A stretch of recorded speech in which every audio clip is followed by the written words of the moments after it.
Roque advises Senator Bato to seek sanctuary in the Supreme Court to avoid arrest by international authorities.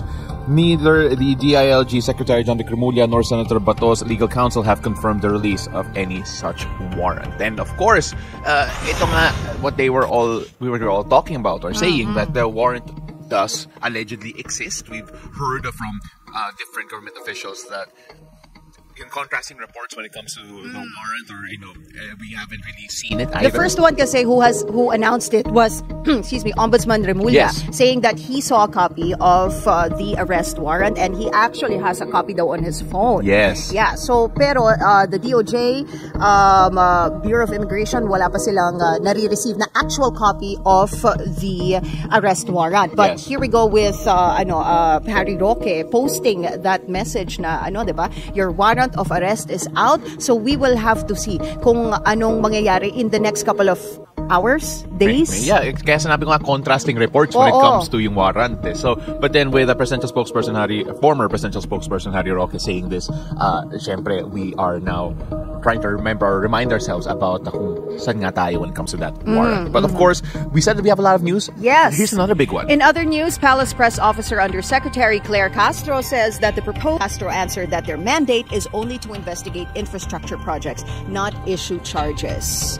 I feel like this will make the public even more frustrated kasi kulang na kulang nga yung powers ng ICI. And nung nag-resign si Secretary Babe Singson, he himself has said na unang-una kulang ang powers, contempt powers, subpoena powers. Wala silang budget. They've been running for the past 2-3 months without a budget, pero na-release na yung budget nila nitong Friday lang. Yeah, so for me, the interesting thing is that this will actually be a great topic to talk about with Attorney later on. Yes. Because he has been very vocal about yung criticism niya when it comes to the structure of the ICI in general, and of course the lack of powers that you mentioned a while ago. So we'll dive deep into that later, and a reminder to everyone to do watch the entire show kasi napaka-interesting yung usapan yan as we move forward. And of course, right now we're also going to talk about something coming from baka mamroblema ngayon ng gobyerno, Sen, sa pagkukunan ng pondo. Dahil meron na pong desisyon ng Supreme Court na yung 60 billion pesos na nasa National Treasury ngayon ay pinababalik na sa PhilHealth. Yung pondo ng PhilHealth. Sabi ng Supreme Court, labag sa saligang batas yung ginawa nila na yung pondo ng PhilHealth ay inilipat sa National Treasury at gagamitin sa mga proyekto na wala namang kinalaman sa dapat na paglalaanan ng pondong yon. Meron parang charter yan Hindi daw po pwedeng maamyendahan yung charter dahil lang dun sa isiningit mong provision na pwedeng kunin ng DOF yung mga pondong ng GOCC such as PhilHealth para ilagay sa National Treasury at gamitin sa iba. Anong problema? 60 billion. Tama naman yun Ayun nga po. Hindi mo naman dapat inalis doon. Pondo ng PhilHealth yun Hindi, may tinatanong ko kanina, magkakaproblema sila. Hindi. Bakit magkakaproblema? Sa budget ibalik mo ron, ibabalik mo lang Baka naman nagastos na yun. Kasi di ba, ibabalik sa PhilHealth yung 60 billion. And then mababawasan yung National Treasury. Yung pinag-uusapan natin, yung nakaraang budget yan, inalis nila, di ba? Pero hindi pa na ibabalik hanggang ngayon, Sen. Di balik nila.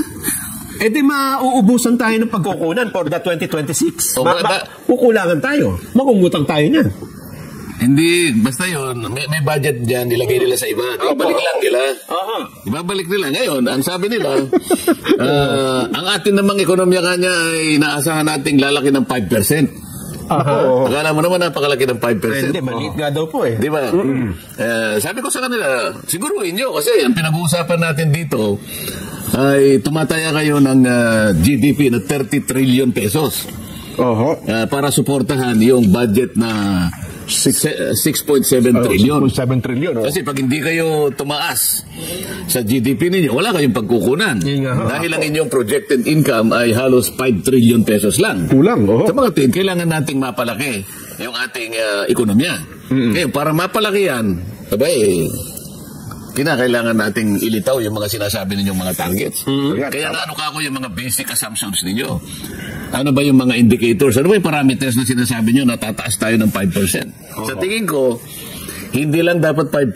Dahil nung briefing, sinabi na kako ni Secretary Recto, at least 7.5%. ang growth ng GDP. At least lang po yun. Para makuha natin yung 30 trillion. Kasi kung 6.7 trillion ang ating budget, 22% yan ang ating GDP. Yung 22% ng GDP na yon, 30 trillion. Madaling kwenta yun eh. Para may produce mo yung 30 trillion, kailangan lumago ang ekonomiya mo na hindi kukulangin sa 7.5%, sabi niya. O ngayon, ang taya nila 5%. Mababa. O di mababa. Yun sinasabi ko sa iyo. Yan ang sinasabi mo kanina. Baka wala silang pagkunan. Ay, problema nila yun. Hindi natin problema yun. Kayo ang nagtakda ng ganung kalaking budget. So, kahit naman kayong dalawa magagalit siguro yung asawa ninyo Jen, sinabi ko na sa iyo kanyang ito yung kakailanganin natin. Kailangan kanyang ito ang ibigay mo sa akin. In-trade mo sa akin. Ito para ngayon matustusan ko lahat ang pangangailangan natin. Ano sasabihin mo? Ba't ka nag-budget ng ganyan? Alam mo naman ang kinikita ko ganito lang. Yan ang problema.